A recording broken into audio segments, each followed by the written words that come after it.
Hola, hola, buenos días. ¿Estamos por aquí? Pilar, Hola, buenos días. perfecto.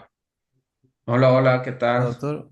Muy bien, muy bien. Muchas Buen gracias. día. Ingrid, perfecto. Estamos entonces, vamos a dar inicio, por Perfecto, favor. gracias. Muy bien, Listo. gracias. Buenos días, apreciada audiencia del Ecuador y del mundo que se enlaza a través de nuestra cuenta de Zoom, nuestra señal digital de la sección nacional del IPGH. Sean todos bienvenidos a esta conferencia virtual denominada Procesos Migratorios Transfronterizos y Políticas Públicas a nivel local. Este evento está organizado por la Comisión de Historia de la Sección Nacional del Instituto Panamericano de Geografía e Historia, IPGH. De igual manera, reciban un cordial saludo de parte de quienes conformamos esta institución, de manera especial de parte del coronel Iván Ramírez, presidente, y del coronel Magíster Ramiro Pazmiño, secretario técnico.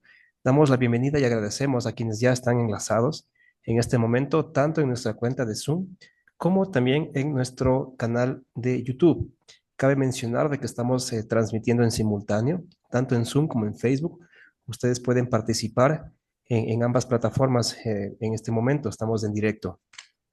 Agradecemos y damos la bienvenida a nuestros expositores en esta mañana. Me refiero al doctor Alex Valle Franco y a la licenciada Ingrid Meli Pillán Muñoz.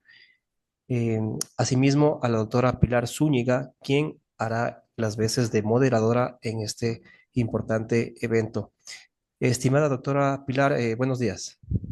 Buenos días, bienvenidos a todos. Muchísimas gracias, Alexis, por darnos de esta cordial bienvenida desde el IPGH. Yo solamente quiero hacer una corrección. Mi nombre es Pilar Cruz, el otro apellido es Zúñiga. Así que bueno, tras esa Pilar Cruz. corrección, retomamos aquí el contacto y eso quiero agradecer a quienes nos están acompañando en este webinar. Gracias por el interés. Y ahora voy a explicar cómo vamos a organizarnos. Antes de seguir, Es- también quisiera agradecer a nuestros dos ponentes, tanto Ingrid Melillipan y Alex Vallejo, por colaborar y participar hoy con nosotros. Indicar que este webinar no es una conferencia, sino que va a tener la modalidad de coloquio durante unos 50 a 55 minutos. Vamos a abordar distintos elementos sobre el tema que nos concita, que es la migración transfronteriza y las políticas públicas a través de la experiencia de nuestros participantes. Entonces, lo que vamos a hacer es que voy a dar distintas preguntas, haré distintas preguntas a nuestros participantes y a través de sus respuestas, pues podremos conocer mejor distintos aspectos sobre lo que ellos nos van a comentar en estos temas. Estimada Decir doctora, también, sí. hago un paréntesis. Antes de que iniciemos ya de lleno en el webinar, quisiera hacer énfasis en algo interesante, ¿no? Hay mucha gente que nos está mirando de diferentes partes del mundo. Entonces, quisiera aclarar un poco de que usted como moderadora y como miembro de la Comisión de Historia del IPGH de la Sección Nacional está conectada desde España, ¿no? En este momento entendemos que son las 5 de la tarde con 3 minutos en España, ¿es verdad? Correcto. Y asimismo a nuestra invitada de esta mañana, Ingrid, desde Chile, son las 12 del día con 3 minutos, Ingrid. En cuanto al doctor Valle, aquí en Ecuador, son las 10 de la mañana con 3 minutos. Entonces, para nuestros internautas, más o menos que tengamos un poco el contexto de esta conexión, de esta congregación que en cuanto en pro de la ciencia y la investigación en el Ecuador y en el mundo, tener un poco en cuenta. También hago la invitación, por favor, a quienes gusten hacer algún tipo de preguntas, algún saludo, algún comentario, lo pueden realizar a través de este chat de Zoom y también a quienes nos siguen a través de Facebook pueden dejar algún tipo de interrogante a través de la opción de comentarios. Muchísimas gracias, estimada Pilar. Vamos con usted. Gracias. Pedir a quienes nos están escuchando que por favor cierren los micrófonos para que sea óptima la conexión. También precisamente reiterar que dado que quienes estamos interviniendo nos situamos en distintas partes del mundo, pues también gracias a Internet hacemos posible esta conexión. Bueno, antes de iniciar el coloquio, me gustaría hacer una muy breve presentación de nuestros panelistas. En primer lugar, señalar que Ingrid Melipán Muñoz Ella es trabajadora social y profesora en la Universidad de Magallanes y se desempeña como personal de apoyo al gobierno regional de la región de Magallanes y de la Antártica chilena. Además es miembro de REDLAC, Red Migración, Refugio, Derechos Humanos, de la que también yo soy integrante. Señalar que Alex Valle Franco, él es doctor por la Universidad de Bremen, Alemania, además tiene un postdoctorado en esa misma universidad y por la Universidad de Kassel. Es también docente de la Pontificia Universidad Católica del Ecuador y en el Instituto de Altos Estudios Nacionales del Ecuador. Tras esta pequeña reseña para presentar a nuestros distinguidos panelistas, a continuación voy a hacer una pregunta y daré la palabra pues a cada uno de ellos para que nos respondan en forma breve y que nos ayuden un poco a situar el contexto local en el cual vamos a abordar estos temas. En primer lugar, me gustaría preguntarles si pudiesen en forma breve, desde la localidad que ustedes están residiendo, señalar cuáles son las principales características que tiene la migración transfronteriza. Entonces, le voy a dar la palabra a Ingrid, por favor. Adelante. Buen día, ¿me escuchan bien? Sí, Sí. Quiero, primero que todo, eh, contarles que vivo en Magallanes. Magallanes, quiero mostrarles un pequeño mapa de Chile y la ubicación para que pueda ir desde ahí contextualizar. Así que si me permiten, voy a compartir primero este mapa de Chile. Ahí. Si pueden ver, este es Chile, la franja, ¿cierto? Que está acá, y Magallanes está al final del continente, ¿ya? Y como pueden ver también, nuestras fronteras es con Argentina principalmente, con Perú, Bolivia. En este contexto, por lo mismo, la situación migratoria de Magallanes igual tiene sus matices respecto de lo que ocurre en Chile y sus características igual son diferenciadas, ¿no? En el específico, contarles que, bueno, primero que todo, la migración ha crecido, ha cambiado. Hace un par de años, antes de los años 90, era una migración más bien europea. Después de los 90 y especialmente a partir del 2000, 2010, yo creo que con mayor fuerza, esta migración es sur-sur, cosa que también ocurre en Magallanes, ¿ya? Lo que sí es diferente que en Magallanes la población más importante, los colectivos más importantes son Venezuela, está Colombia y Argentina. Argentina es propiamente porque somos frontera, ¿no? Permiso. Em, ¿Hay alguien que tiene su micrófono encendido?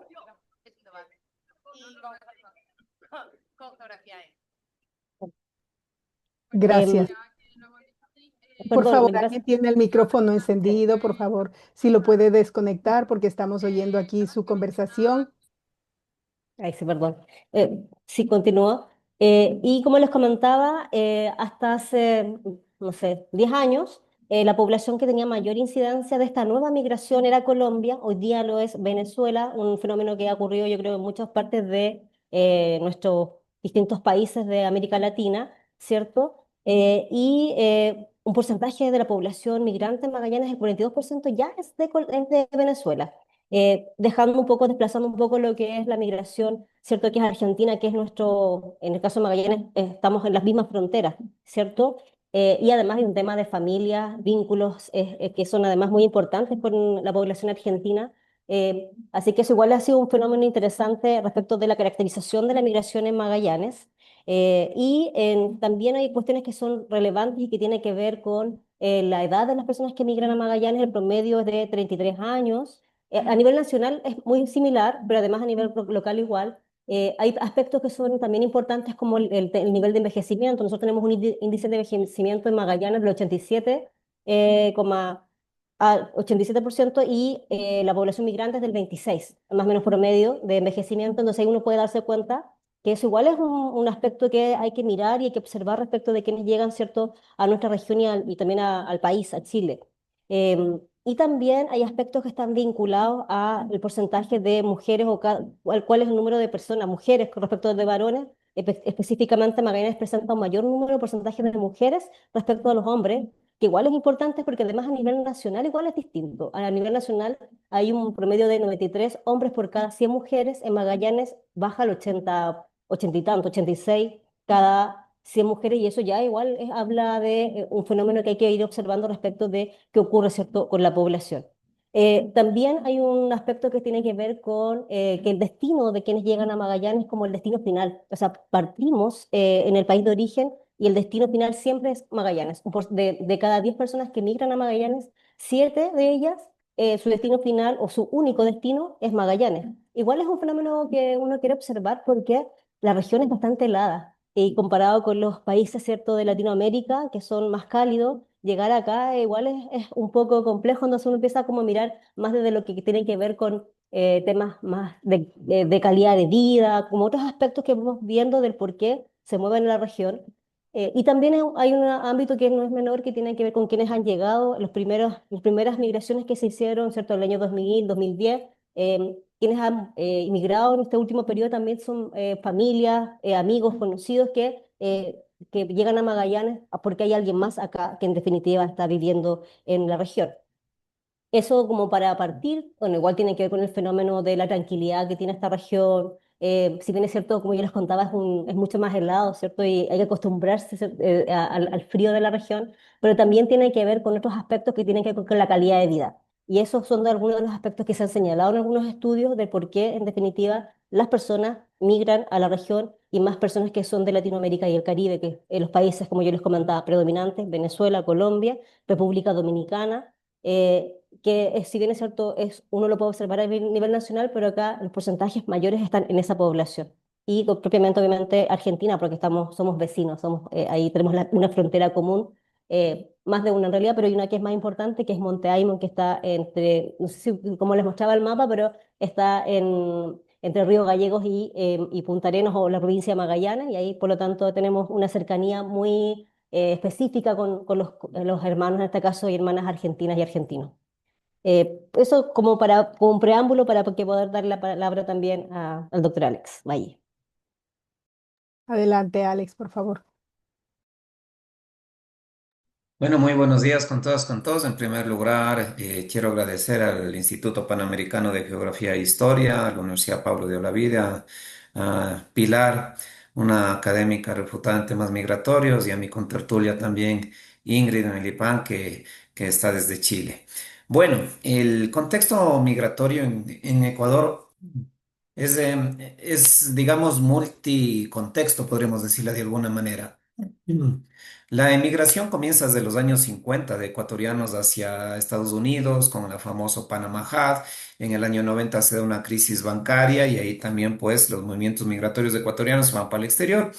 De otro lado, el tema de la inmigración comienza desde los años 80 aproximadamente, ¿no? Una migración que viene desde Perú, especialmente desde Colombia, perdón, pero que aumenta con el tema de la famosa guerra en Colombia, ¿no? El conflicto armado interno, cuando se declara esto en Colombia, con los grupos ahí especialmente de Liberación Nacional, las FARC, ¿no? Y el famoso Plan Colombia que se decreta en el año 90, comienza una migración colombiana, generalmente solicitantes de refugio, de asilo, es decir, por carácter humanitario esta migración. Luego que pasamos los años 90 y que un poquito, digamos, el conflicto armado fue atenuándose, tuvimos también migración de Perú, por ejemplo, en parte transfronteriza, especialmente por temas de carácter agrícola, y migración que venía también a trabajar acá en el Ecuador por temas de servicio doméstico, porque hay que recordar también ya que en los años 90, en la presidencia de Yamil Maguad, se decreta que la moneda oficial en el Ecuador es el dólar. Y claro, al ser el dólar la moneda oficial, esto viene siendo un atractivo para los países cercanos, ¿no? Como Perú, como Colombia, y especialmente al cambio de aquellos trabajadores transfronterizos que venían, hacían su jornada en el Ecuador y regresaban al Perú. Entonces ganaban en dólares, digamos, y esto se dio una migración interesante. Vinieron también muchas personas al trabajo doméstico, vinieron también trabajadores de la construcción y demás. Lo interesante ocurre aquí en el 2008, época en la cual se promulga la nueva Constitución del Ecuador y se estipula en el artículo 40, por ejemplo, el derecho a migrar, ¿no? Y también se estipula en la misma Constitución 416, 417, lo que tiene que ver con la ciudadanía universal, la ciudadanía latinoamericana y demás. pero especialmente el hecho de no solicitar la visa a ningún extranjero, a ninguna persona no nacional, no requería visa para entrar al Ecuador. Claro, y esto generó un boom, digo, a nivel internacional, especialmente con Estados Unidos y Europa. Dijeron, ¿cómo pueden ustedes no solicitar visa? Y de ahí comienza un boom, fíjense, de una inmigración de cubanos hacia el Ecuador que no necesitaban visa, pero que venían acá únicamente por tránsito, porque su lugar de destino final era los Estados Unidos, y así con migrantes de otros países. Y una migración que tampoco se vio en los años anteriores, una migración que viene, fíjense, desde el África, desde Senegal, desde Sierra Leona, desde varios países árabes inclusive. Y claro, aquí esto levantó alertas no solamente a nivel nacional, sino también a nivel internacional. El hecho de que vengan bastantes inmigrantes y también de la China, ojo, ¿no? Entonces, claro, en el año 2010 se da una reforma y se pone un tope, digamos, de alguna manera y se solicita visa y se solicitan requisitos a ciudadanos de países como Cuba, algunos otros países. Y las últimas migraciones que hemos tenido, pues al igual que en América Latina, la migración venezolana por factores políticos, por factores de seguridad. Ese es el contexto más o menos. Muchísimas gracias, Alex, por la respuesta y a Ingrid. Ahora, a continuación, con estas características que nos han señalado, me gustaría que se podrían señalar tres efectos que tiene la llegada de estas personas extranjeras en los servicios públicos, en la vivienda y el empleo a nivel local. Tiene la palabra Alex, por favor. Perfecto, muchas gracias.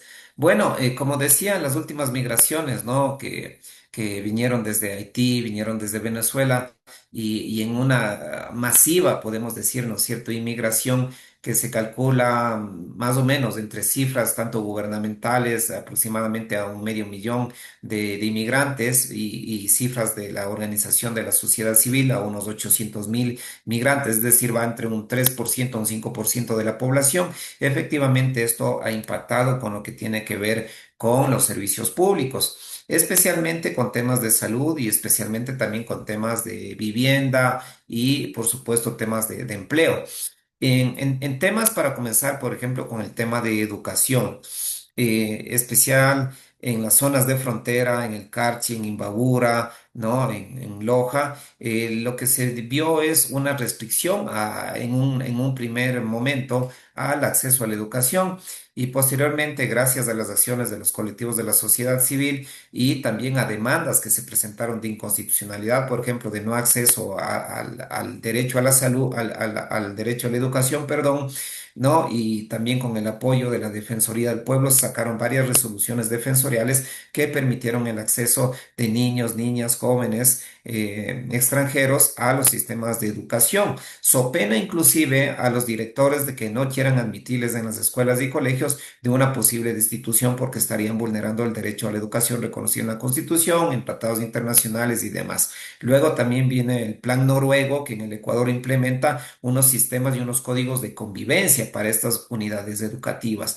Entonces, claro, hubo quejas también por parte aquí de la sociedad civil, les comento, y eso genera un poco de xenofobia, el hecho de que se les daba una prioridad o el acceso o los cupos a las escuelas. Sin duda, esto generó un impacto, pero luego digo en un segundo momento, en un segundo instante, se reconoció que esto era un derecho y pues después de varios decretos y luego la incorporación de este derecho en la Ley Orgánica de Movilidad Humana, digamos, ya se fue regularizando. Respecto a la vivienda, debo decir que este sí es un tema bastante complicado y supongo que también allá en Chile, en Ingrid, y yo creo que en todo el mundo, ¿no? Cuando uno migra, cuando uno está en otro país, en mi caso, cuando fui de estudiante, siempre es complejo que a uno le den vivienda, ¿no es cierto? Que le arrienden, ¿no? Siempre hay algún pretexto que es muy caro, que muy barato, etcétera. Y aquí en el Ecuador pasa exactamente lo mismo con los temas de la xenofobia y ese miedo al otro, al extranjero. Generalmente conseguir vivienda es muy, muy, muy complicado acá y más aún cuando ha habido uno que otro delito que han sido a propuestos aislados, lo que se tiende es a generalizar y a meter miedo, ¿no es cierto? Entonces, En tema de vivienda, ¿ha habido algún plan que generó el gobierno nacional para dar algún tipo de subsidio? Pero más el apoyo, yo diría, se ha dado temas a nivel local, a nivel local, que ya luego vamos a hablar en las siguientes preguntas, ¿no? Para conseguir el tema del arriendo. Pero sin duda es muy complicado porque se piden garantías, los pagos son en dólares, personas que vienen de otro país, pues al ser los pagos en dólares aumenta muchísimo más, se piden garantías mayores, servicios, muchas de las veces el tema de la vivienda no tiene una formalidad de contratos, etcétera. Y ya pasando ahora al tema del empleo, pues en el empleo es, creo, la misma situación que se vive a nivel mundial, la informalidad y por supuesto todo lo que significa la subutilización de perfiles, especialmente con el último flujo migratorio de venezolanos, de cubanos, en el cual vinieron migrantes con calificación, es decir, migrantes con muy buenos méritos profesionales, técnicos, académicos y demás que estaban, por ejemplo, en el Ecuador vendiendo donas, estaban en la informalidad, ¿no es cierto? Y claro, esto de aquí además no tenían ningún tipo de contrato formal, no tenían seguridad social, no tenían acceso a tipos de seguridad médica, etcétera, etcétera. Y esto se dio una informalidad que debo decirles también en algún trabajo que realizamos, esto generó un aprovechamiento, digamos, de los empleadores para pagar muchísimo menos valores, para explotarles los sábados, los domingos e inclusive las compañeras nos manifestaban que eran víctimas también de acoso, ¿no? Entonces esto como un panorama. Gracias. Muchísimas gracias, Alex. A continuación, Ingrid, por favor, abres tu micrófono. Ahí sí. Gracias. Creo que el panorama tiende un poco a ser parecido, ¿no? Las realidades, ¿cierto?, de quienes migran, en general tenemos algunas situaciones que son bien complejas, pero depende también de un poco de lo que ocurre con las políticas públicas. En respecto del tema de educación, que es una de las cuestiones que nos preguntaban, ¿cierto? Chile tiene, al igual que me imagino que otros países de Latinoamérica y del mundo, tratados internacionales que están vinculados, ¿cierto?, al derecho de niños, niñas, ¿cierto?, a acceder a la educación. En nuestro caso pasa lo mismo, pero claro, cuando hay un ingreso de personas migrantes, ya sea de manera formal o regular o irregular, lo que pasa es que aumenta un poco la demanda de servicios. Y en el caso de educación nos ocurrió que especialmente en las zonas fronterizas, ¿cierto?, donde llegaron niñeces a Chile de manera irregular en algunos casos, no había cupo. Entonces tuvieron que ver cómo aumentaban el cupo porque había que asegurarle el derecho a la educación porque es un derecho universal. En ese contexto, igual creo que de las cosas o de los aspectos que más se han abordado en Chile y en Magallanes específicamente, es el derecho a la salud y educación, especialmente con las niñeces. Eso está asegurado y ha sido un tratamiento que se ha tenido que ir también incorporando algunas herramientas como RUT provisorios para poder tener la información más allá de la situación regular migratoria de los padres, madres, tutores o tutoras. Eso por un lado yo creo que es un aspecto importante, pero que sí efectivamente generó en algún momento, no sé si caos, pero sí algún demandas que finalmente igual generaron algunas discrepancias con la comunidad de acogida, que es esta cuestión que bien señalaba el doctor Alex Valle respecto de la discriminación, xenofobia, esto, y además esta cuestión de por qué ellos sí y nosotros los nacionales no tenemos la misma posibilidad de acceder, ¿cierto?, a estos cupos. Entonces ahí un poco igual se fue dando esa situación que de una u otra forma se ha ido regulando, pero que todavía sigue estando o siendo parte del día a día, ¿sí? Respecto de la vivienda ha sido y será una dificultad permanente para quienes viven en el país y para quienes migran y quieren vivir en el país. Efectivamente, Chile tiene la posibilidad de que personas migrantes con la residencia definitiva puedan postular, al igual que cualquiera, ¿cierto?, de nosotros, nosotras, a vivienda. eh, y también hay algunas situaciones que nos permiten que se puedan entregar subsidios también a las personas migrantes que no necesariamente tengan la residencia definitiva. Pero claramente sigue siendo un problema la situación de vivienda de quienes llegan al país. Muchas personas viven en un mismo lugar van generando hacinamiento, que es una situación que no es menor. Hay algunos que llegan a tomas, que son estos espacios, ¿cierto?, donde ocupan terrenos de manera irregular y que finalmente terminan siendo guetos también, ¿cierto?, de quienes viven en esos espacios y Finalmente es un problema social también para quienes habitan tanto dentro de esos espacios como alrededor de ellos.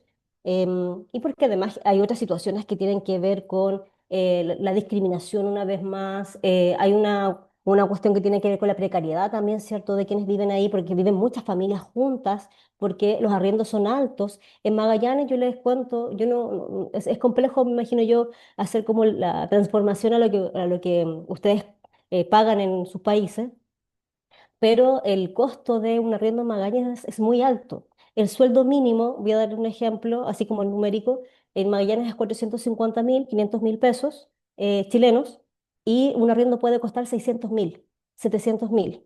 Entonces, igual ahí hay una situación que es bien compleja, más aún cuando tú llegas, ¿cierto? Y requieres espacio donde vivir con familia, y ahí va, y por eso es que se juntan más de una familia, ¿cierto?, a vivir en un solo espacio. Entonces, ahí hay situaciones que tenemos que ir mirando, y que obviamente se están tratando de abordar hoy en día.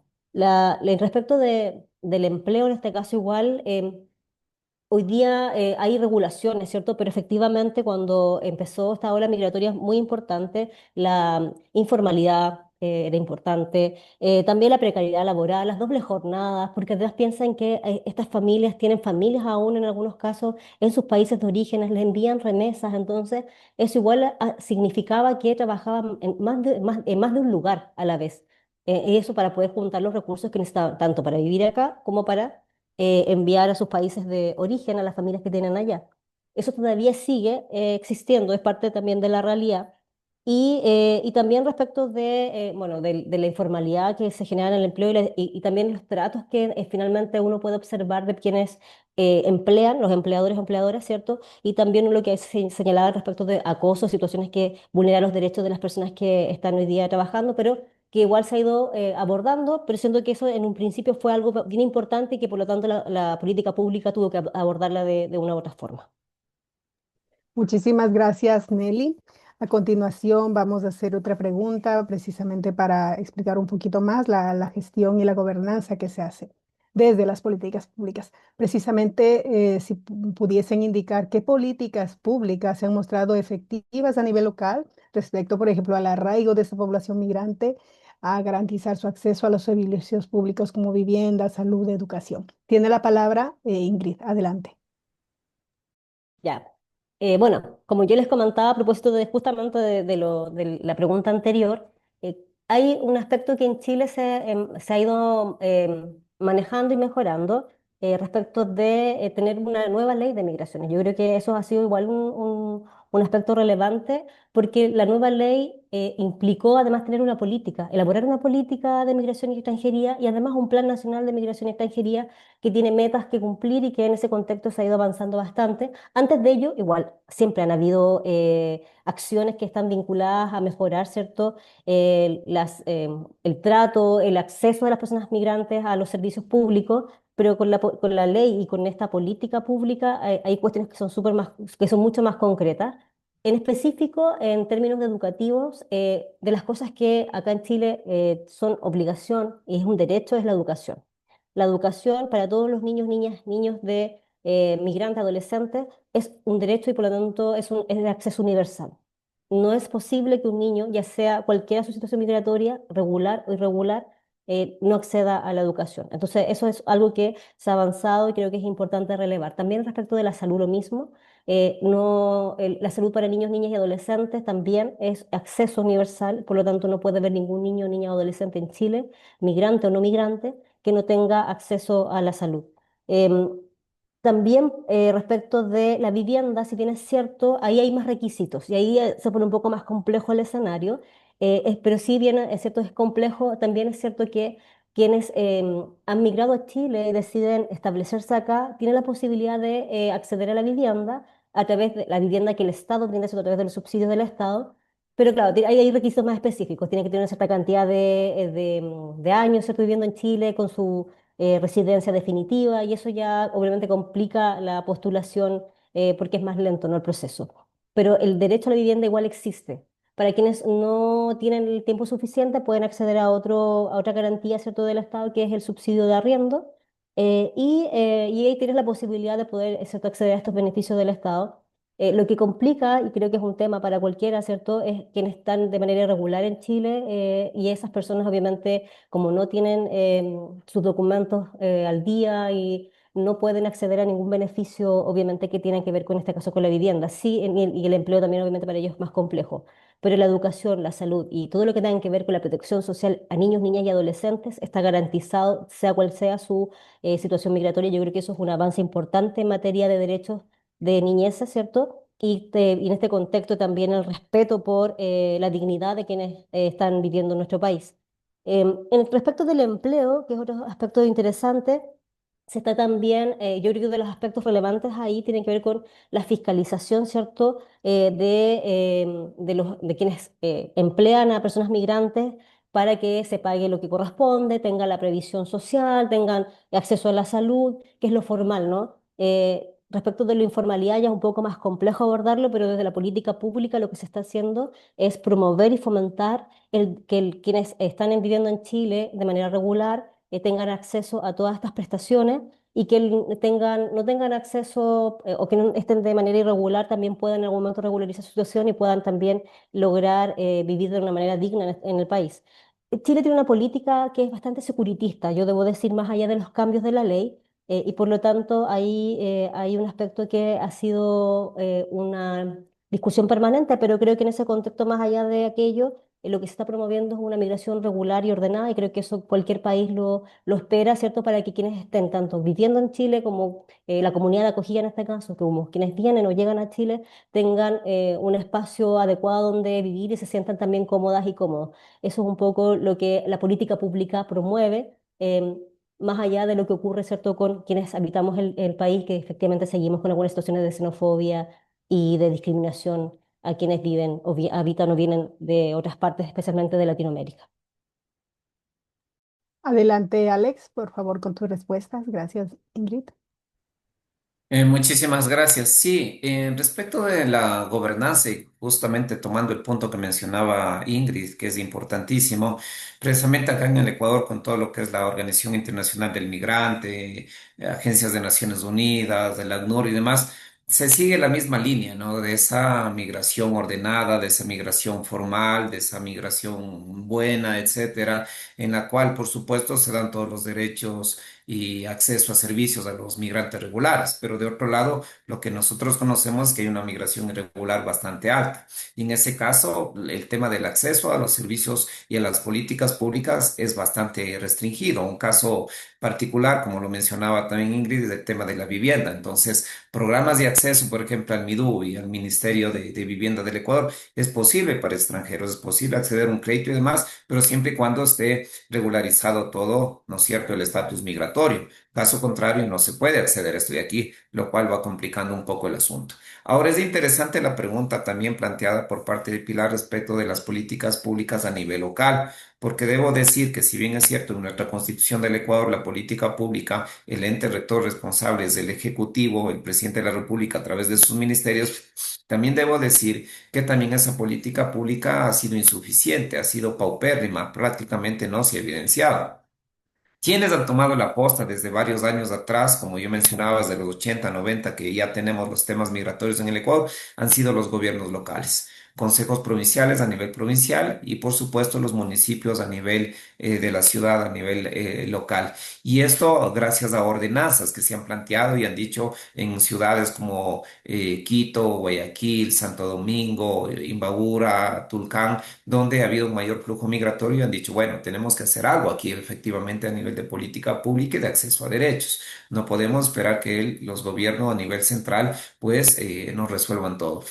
Y a través de ordenanzas, por ejemplo, inclusive se han creado temas de asistencia por parte del municipio, ¿no? Que han dado, por ejemplo, la famosa Casa del Migrante hace muchísimos años, ¿no? Ahora denominada Casa Sin Fronteras del municipio de Quito, en el cual se da una suerte de asesoría legal, de asesoría psicológica, temas de referencias inclusive para acceso a derechos, como acceder a una escuela, como acceder a un colegio, temas de inclusive de apoyo psicológico también, y por supuesto todos los requisitos que sirven para el arraigo, ¿no? Todos los requisitos que dicen, a ver, aquí usted puede acceder a una visa de carácter humanitaria si es que usted es un solicitante solicitante de refugio, o puede acceder a la famosa visa VIRTE, que es una visa de residencia temporal de excepción que se creó hace unos 4 o 5 años aproximadamente en el Ecuador, que permite especialmente a los ciudadanos venezolanos hacer este tipo de visa por 2 años sin mayores requisitos, renovarla por otros 2 años, ¿no? Y acceder a trabajos, acceder a algunos temas de titulación. Y el otro punto que yo diría importante para resaltar es el de la prefectura de Pichincha, es decir, a nivel provincial. Ellos tienen un programa muy bonito en el cual alguna vez también tuvimos la posibilidad de investigar y de apoyar, que inclusive dan aparte del servicio legal, psicológico, también un apoyo médico. Fíjense, es interesante el servicio médico, la ayuda psicosocial a nivel comunitaria. Ellos, de acuerdo a los reportes que uno puede ver en su propia página web, han atendido a ciudadanos de 65 países y tienen, al igual que el municipio, fíjense, aproximadamente entre 100 atenciones diarias hasta 150 atenciones diarias. Entonces yo diría que a nivel local la política pública tiene una efectividad, se ha dado, digo, un apoyo para procesos de registro de cedulación, de formalización laboral, acceso a la salud, acceso a la educación, más allá, digamos, de los planes que se tiene a nivel nacional. Y esto es importante también porque de alguna manera esta suerte de coordinaciones también con el apoyo de la sociedad civil, ¿no? Que también ha estado ahí presente, han ido de alguna manera permitiendo el acceso a los derechos de estos ciudadanos.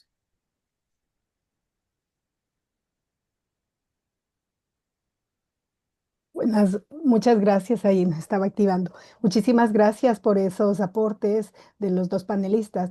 A continuación, precisamente situándonos en este ámbito de garantizar derechos humanos, por ejemplo, me gustaría preguntarles qué buenas prácticas ustedes podrían destacar para ver cómo las políticas públicas están asegurando que se respete la dignidad y la autonomía de las personas migrantes, así como para favorecer la convivencia con la población local.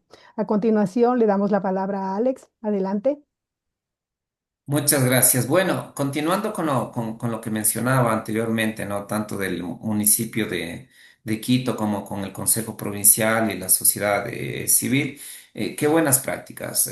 Ahí hay, por ejemplo, el tema del apoyo de esta Casa del Inmigrante o de esta unidad de gestión de movilidad humana del Consejo Provincial.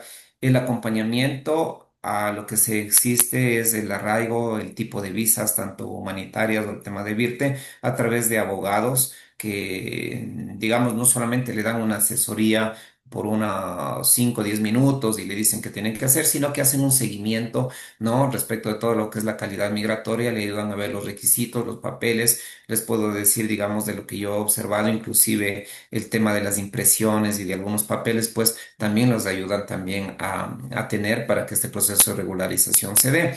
Y esto se da a través de también en ciertas instituciones, a través de ciertas ventanillas especiales que conectan, por ejemplo, el registro de títulos, tema de bolsas de empleo y demás. Tema de reconocimiento de títulos. También puedo decir que si bien está aquí la Secretaría de Ciencia y Tecnología en el Ecuador, últimamente un poco se ha complicado tal vez el reconocimiento de títulos, ¿no? Se piden muchos requisitos y ¿qué pasa en la práctica? Lo que ha pasado es que algunos, por ejemplo, o no ejercen en su profesión o se van a otros países para poder ejercer dentro de su trabajo. De todas maneras, digamos, estos dos centros, tanto a nivel municipal como provincial, realizan el acompañamiento. Un tema que creo que es importantísimo también es de la inserción económica, ¿no? Se han formado redes, ¿no? Sabemos siempre que a nivel de la migración se forman redes locales, especialmente de comunidades de migrantes, entre esas de venezolanos, de cubanos y demás, y que entre ellos se apoyan, ¿no? Entonces, a través de estas redes se está trabajando también conjuntamente con la sociedad civil, el municipio, el Consejo Provincial, para darles la posibilidad de una inserción económica en los espacios que estas personas puedan trabajar acorde a sus profesiones y demás, ¿no? Creo que es importante también conocer que estos centros de ayuda pues también les dan un apoyo no solamente para el trámite legal, digamos, de su documentación, sino también sobre el tema de información de los derechos que tienen acá en el país. Y esto me parece fundamental porque muchos desconocen y tienen miedo, especialmente por situación regular, que pueden ejercer ciertos derechos o el acceso a servicios públicos, ¿no? Entonces, qué sé yo, tema específicamente de carácter laboral en el cual son explotados. Entonces, claro, los empleadores le dicen, no te vamos a pagar. Y si es que vienes a protestar, pues aquí te deportamos o iniciamos el proceso de deportación, ¿no? Y entonces aquí en este caso se asesora que efectivamente tienen derechos, que no importa inclusive si es que no existe un contrato escrito, un contrato formal, porque el contrato verbal es válido y tiene que haber un reconocimiento de derechos. En temas de salud y de protección psicológica, también fundamental el trabajo que hacen estos dos centros. Inclusive se conoce que también hay voluntarios y también, por supuesto, el apoyo de la sociedad civil que tienen varias organizaciones en el cual se derivan ciertos casos también para tener un cierto apoyo, porque la demanda a nivel de temas médicos y a nivel psicológico es bastante alta acá en estos dos lugares. Entonces, y esta intervención además... Es importante decirla, tanto de la unidad de gestión de movilidad humana como de la Casa de los Migrantes, se da también de una manera diferenciada, tomando en cuenta lo que es el enfoque de género, todo lo que es en cuenta la interseccionalidad, la edad, la diversidad, el origen étnico. Y una cosa importantísima, fíjense en que se da en el Consejo Provincial también a propósito de que atiende a ciudadanos de más de 45 países. Es el tema de enseñarles el castellano, enseñarles el idioma, porque claro, a nivel de América Latina no hay problema, pero migrantes que vienen desde el África, que vienen de países árabes y demás, muchas veces que han sido engañados diciendo que acá hay dólares y que aquí hay bastante trabajo, pues no tienen el idioma ni la capacidad para pagar también un curso de español. Entonces, también hay un acompañamiento. Luego también están las remisiones por parte de estas dos unidades, a albergues de corta instancia, por ejemplo, de arrendamiento social, con subsidios, etcétera. Y esto también, por supuesto, ha sido un apoyo para esto. Vuelvo y repito, estas han sido las buenas prácticas que se dan más a nivel local que a nivel nacional. Muchísimas gracias, Alex. A continuación le doy la palabra a Ingrid. Adelante. Abrir el micrófono. Ahí sí. Bueno, yo creo que tenemos ahí una diferencia tal vez con Alex, porque si bien es cierto, hay muchos municipios en Chile, Chile esa franja, ¿cierto? Larga y angosta. em, Hay muchos municipios en Chile, de ellos yo creo que el 40% tiene acciones vinculadas a trabajar, promover los derechos de las personas migrantes y colaborar, ¿cierto?, con su inserción. Hay una cuestión que tiene que ver con la voluntad también, como son autónomos los municipios, ¿cierto?, como la voluntad de quien está gobernando respecto de si le Hola, interesa o no el tema. bailante, pianista y profesora de Perdón. teclado. ¿Ahí sí? En Por ese favor, contexto, perdona, Ingrid. Por sí. favor, pedimos a quien está registrado como GT que ponga en silencio su micro, porque aquí estamos escuchando sus conversaciones. La persona registrada con GST, por favor, que silencie su micro. Gracias. Adelante, Ingrid, y perdona Sí. la interrupción. No se preocupen.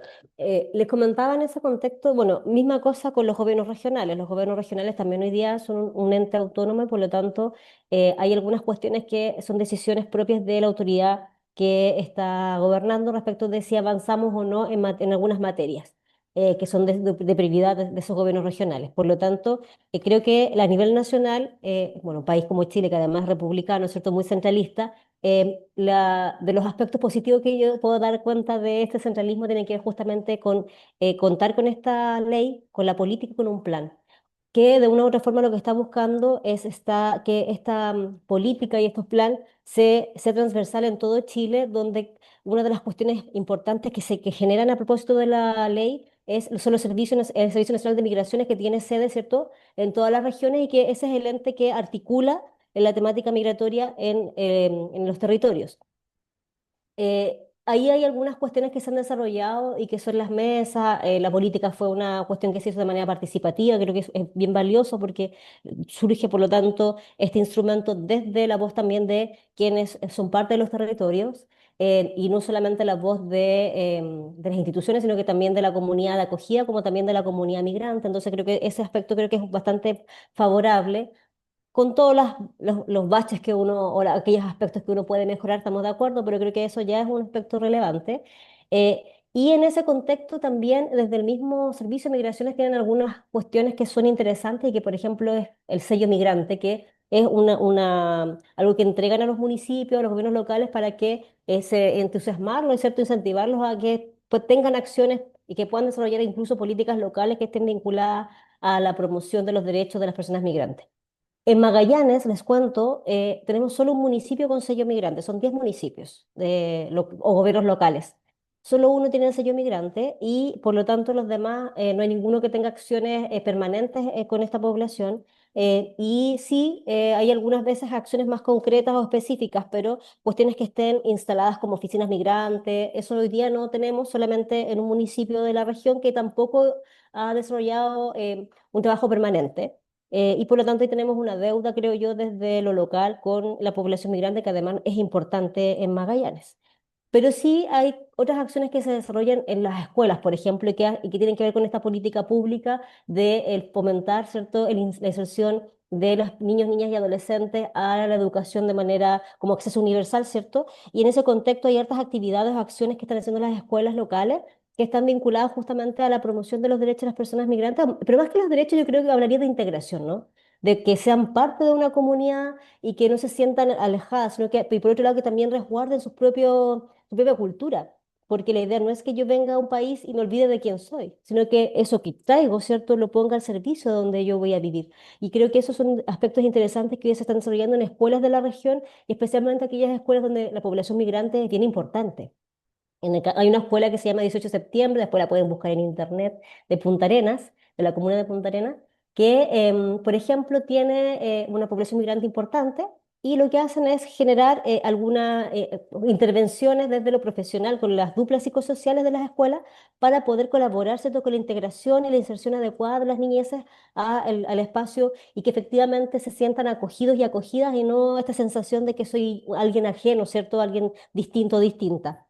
Eso por un lado yo creo que de las cosas que yo rescato en Magallanes y la salud, que si bien es cierto siempre va a tener algunos problemas, pero creo que el acceso a la salud, y eso da lo mismo si eres migrante regular o irregular, eres persona, pero no tienes derecho a acceder a la salud igual. Y eso yo creo que son dos de las cosas que creo que la política pública uno puede rescatar y que puede poner en valor para que también se pueda replicar, porque creo que es parte de los derechos fundamentales de las personas, además de otras cuestiones que son importantes, en este caso como la vivienda y el empleo, que son las demandas más relevantes que tienen las personas en general en el país y en todo el mundo, me imagino yo, pero específicamente las personas migrantes cuando llegan a un lugar lo que necesitan es eso, ¿no? Tener un empleo para poder efectivamente sobrevivir, ¿cierto? En primera instancia, porque esa es la palabra, yo diría, y luego, obviamente, tener el acceso a la vivienda, que es un aspecto relevante también de las personas. Muchísimas gracias a los dos panelistas por tan interesantes aspectos que nos comentan. A continuación, vamos a abrir un pequeño espacio para las preguntas de quienes están asistiendo a este webinar. Entonces, por favor, no sé si levantan la mano o pueden escribirlas en el chat. Mientras ustedes se animan, me gustaría aprovechar para hacer otra pregunta a nuestros panelistas. Una reflexión en el sentido de que los derechos humanos sabemos que se modulan en su reconocimiento y garantía dependiendo de quiénes, dónde y cuándo están pues, los sujetos. En este caso, la migración precisamente es un ejemplo de esas modulaciones y cierta también ejemplo de cómo hay una hipocresía de los estados constitucionales de derecho en aplicar esa universalidad. Entonces, la pregunta es, ¿cómo se enfrenta esa modulación para que se otorgue, sea más universal los derechos humanos y sean también coherentes en sus territorios? No sé qué podrían comentar al respecto. Adelante, en primer lugar, a Ingrid, por favor. ¿Me escuchan bien? ¿Sí? Tuve una pequeña dificultad, mis disculpas. Eh, Es complejo el escenario porque en realidad uno tiene que pensar que a nivel latinoamericano, en las regiones, a nivel mundial, tenemos algunas cuestiones que están vinculadas a las convenciones, ¿cierto? Todos los países, bueno, no todos, la mayoría diría yo, estamos de una u otra forma vinculados a estas convenciones, estos tratados internacionales para promover los derechos de las personas. Pero también es cierto que la realidad a veces es un poco distinta cuando los quienes gobiernan no están tan de la mano con con estos tratados o convenciones. Yo creo que hay una cuestión que no es menor y que tiene que ver con las voluntades políticas. Yo siempre lo he puesto en discusión cuando me ha tocado intervenir o conversar respecto a estos temas, que una cosa son los derechos, ¿no? Una cosa son las convenciones, lo que uno firma, otra cosa muy distinta es cuando lo aplicas y cómo lo aplicas. Y eso tiene mucho que ver con quienes están gobernando y cuál es la voluntad política de quienes gobiernan. Yo les comentaba recién, por ejemplo, en Chile tenemos un país que es republicano centralista, pero que además tiene municipios o gobiernos locales que son autónomos, entre comillas, ¿cierto? Igual depende del nivel central, pero son autónomos desde la decisión política. Misma cosa pasa con los gobiernos regionales, que desde 2021 existe el gobierno regional como elección, se elige un gobernador regional, antes de eso no, eran designados en cada región. Y ahora se elige y por lo tanto igual existe una cierta autonomía respecto de lo que implica la decisión política. Y por lo tanto, lo que ocurra con la promoción de los derechos de las personas en general, yo no quiero ni siquiera hablar solo de las personas migrantes acá, sino que en general tiene mucho que ver con las voluntades políticas de quienes están gobernando y por lo tanto ahí creo que nos falta trabajar en materia de generar acciones o políticas públicas que sean permanentes y sean transversales a quienes están gobernando. Y que efectivamente la ley se establezca en esa misma medida. Nosotros hoy día tenemos una ley de migraciones y que costó mucho sacarla y que lo más probable si uno la revisa tenga muchas cuestiones que todavía tengamos que mejorar porque quienes deciden también las leyes también tienen sus propias visiones políticas de cómo quieren ver el mundo, ¿no? Y de cómo ven la sociedad. Y en ese contexto nuestro país tiene una mirada bien securitista de la migración. Hay una mirada además hoy día, que eso tiene que ver también con los últimos sucesos, ¿cierto? Que tiene que ver con una mirada bien criminalizadora también de la migración, y eso igual afecta en la sana convivencia de las sociedades y la sana convivencia también de quienes quieren vivir en este país. Entonces ahí yo creo que hay cuestiones que hay que revisar y eso yo me imagino que en general en América Latina y el mundo es una cuestión que tenemos que ir mirando. Ujú. Muchísimas gracias. A continuación, Alex, por favor. Mm, Sí, muchas gracias.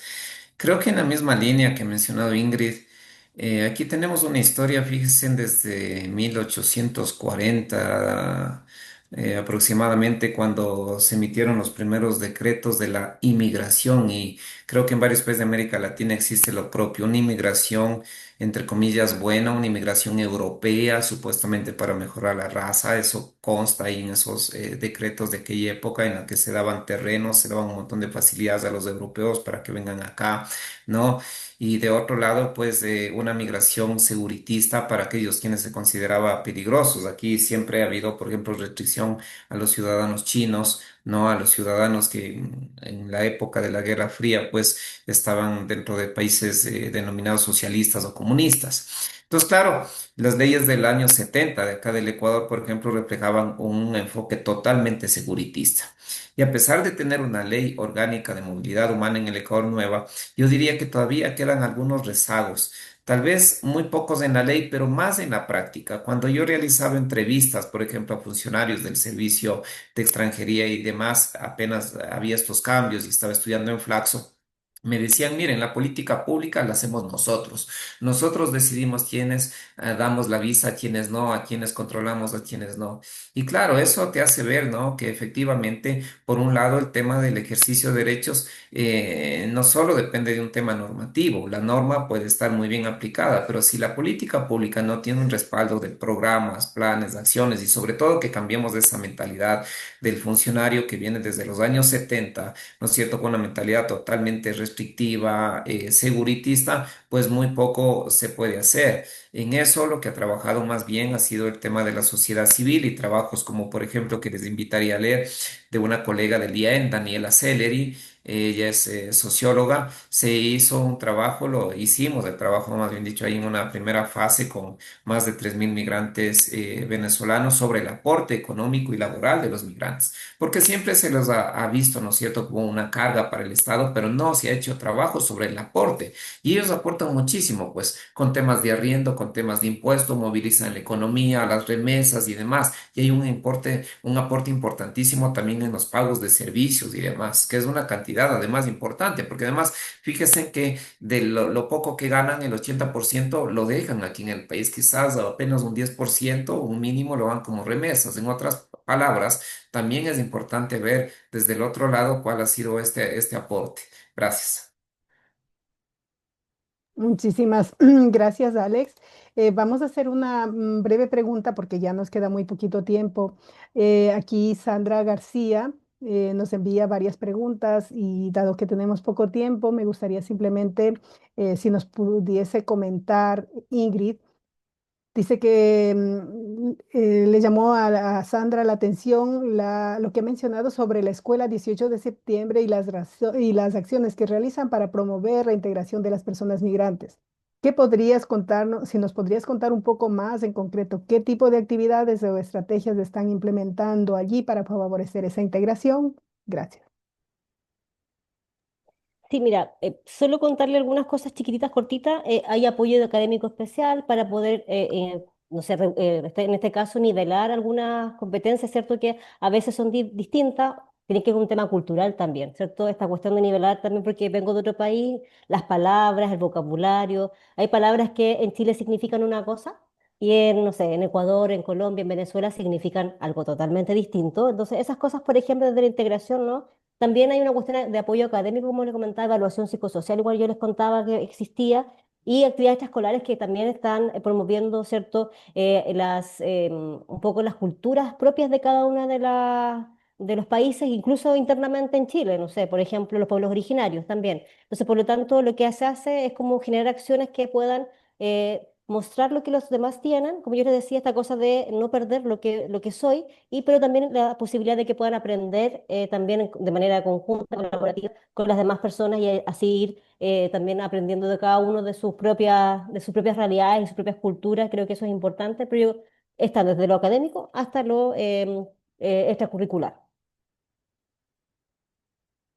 Muchísimas gracias, Ingrid. En estos minutos finales quisiera en primer lugar reiterar el agradecimiento a nuestros destacados panelistas, Alex Valle e Ingrid Melilipán, por haber aceptado participar en este evento. Ha sido muy relevante las respuestas que nos han dado, las que nos han permitido caracterizar precisamente cómo en el territorio local las políticas públicas enfrentan las situaciones, los conflictos, pero también los retos que tiene asumir a personas extranjeras. Y creo que han sido muy interesante también cómo han destacado pues las particularidades en cada uno de los territorios, en este caso Ecuador y Chile. Creo que contribuye que también tengamos un panorama mucho más amplio de la realidad concreta sobre el terreno de la gestión de los flujos migratorios. Entonces, muchísimas gracias. Quisiera también aprovechar para agradecer a quienes nos han acompañado en esta sesión, ¿no? Por el interés en, en asistir hoy a este webinar. También quisiera agradecer a la Comisión de Historia de la Sección Nacional del Ecuador, del Instituto Panamericano de Geografía e Historia, el IPGH, que nos acoge para organizar este evento, y además a la colaboración que nos han prestado para organizar justamente este evento, el proyecto INCASI y también el grupo Dínamos, aquí de España, ambos. Entonces, tras esta reiteración, pues de agradecimiento, le voy a dar la palabra a Alexis Maruri para que cierre pues la sesión. Muchísimas gracias por acompañarnos hoy. Un cordial saludo desde Sevilla. Muchísimas gracias, doctora Pilar. Bueno, nuevamente reiterando el agradecimiento y la felicitación a nuestros panelistas de parte de la sección nacional del IPGH. Un profundo y caluroso agradecimiento a ustedes por darnos su tiempo y su conocimiento. Entendemos que en muchas ocasiones, para temas investigativos o temas de interés y cultura general, hay información que no se encuentra en Internet, en redes sociales. Y qué mejor que estén ustedes como expertos y conocedores del tema de cerca con sus investigaciones y proyectos, que se den un tiempo para compartirnos esta información muy, muy valiosa. Y a propósito, a toda la gente que está conectada o que nos sigue en vivo en este momento en nuestros canales digitales, tanto en Zoom como en nuestro Facebook, sección nacional del IPGH. Les comento que este seminario virtual estará subido a nuestro canal de YouTube, ¿sí? Nuestro canal de YouTube, sección nacional del Ecuador del IPGH. Pueden revisar, van a encontrar información igualmente de valiosa como esta, con expertos también que han abordado temas anteriores. Ustedes pueden revisar toda nuestra información para que estén al tanto también siguiéndonos desde el cumplimiento de nuestros objetivos, que es la difusión y la promoción de actividades científicas e investigativas. Sus palabras finales, estimado doctor Valle, por favor, muchísimas gracias. Bueno, muchísimas gracias nuevamente por la invitación a los organizadores. Yo creo que el tema de la migración y el acceso a derechos ha sido un tema de mucho tiempo y lo seguirá siendo porque un carácter importante del ser humano siempre es migrar por A o B motivos, pues siempre estamos migrando. Por eso la frase todos somos migrantes. Muchas gracias. Muchísimas gracias, totalmente de acuerdo. Estimada Ingrid, por favor. Sí, también agradecer la invitación, a Pilar Cruz, y bueno, y a ustedes por este espacio, ¿cierto? Y bueno, también, misma cosa, creo que es importante promover estos espacios y que más personas se puedan sumar, ¿cierto?, a la conversación y al diálogo en torno a la importancia que tiene la defensa de los derechos humanos. Yo creo que eso es lo importante, porque como bien decía Alex, migrar es un derecho y todos migramos, todos somos migrantes en algún momento de la vida y por lo tanto creo que lo importante aquí tiene que ver con eso, la defensa de los derechos humanos y saber que siempre, siempre uno tiene que tener espacios donde pueda vivir y sentirse feliz y sentirse además seguro y segura. Así que eso para ustedes, muchísimas gracias una vez más por la invitación. Asimismo, nuestros internautas envían muchos saludos, ¿no? En este momento hay gente que todavía sigue mandando saludos a ustedes como expositores y en general al evento. Agradecemos a Sandra García por su intervención, a OnePlus, no sabemos el nombre, OnePlus también, está también Jorge Moreno, muchísimas gracias, doctor Moreno, por su intervención también, felicitándoles a ustedes como panelistas. También tenemos a Sonia Fernández, muchísimas gracias, Sonia, felicidades para ustedes, nos envía Sonia. GST. Asimismo, muchas felicidades por este encuentro con mucho conocimiento de los acontecimientos que suceden en América Latina en cuanto a la migración. Juliana Macías, igualmente muy interesante, envía felicitaciones para ustedes. Mara Pavón Sánchez, también muy interesante y enriquecedor, nos dice. Asimismo, Ana González nos agradece muchísimo por la información brindada. Ina Bart, asimismo, muchas gracias, querida Pilar, envía muchos saludos a usted, Pilar. Maribel también, para Pilar, asimismo, como moderadora, muchísimas gracias.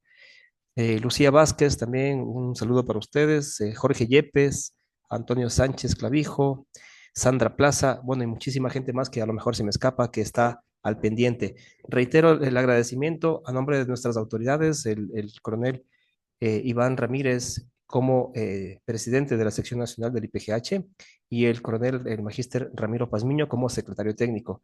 Nos vemos en una próxima ocasión. Por favor, sigan nuestras redes sociales para que estén al tanto de actividades científicas e investigativas en el Ecuador y en el mundo.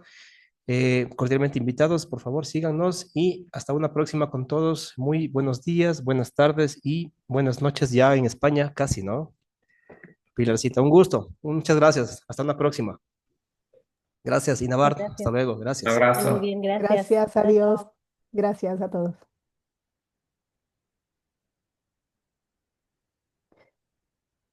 Muchísimas gracias, Alex. Creo que ha estado Pilarcita interesante, Cáceres. ¿no? Un gusto, Pilarcita.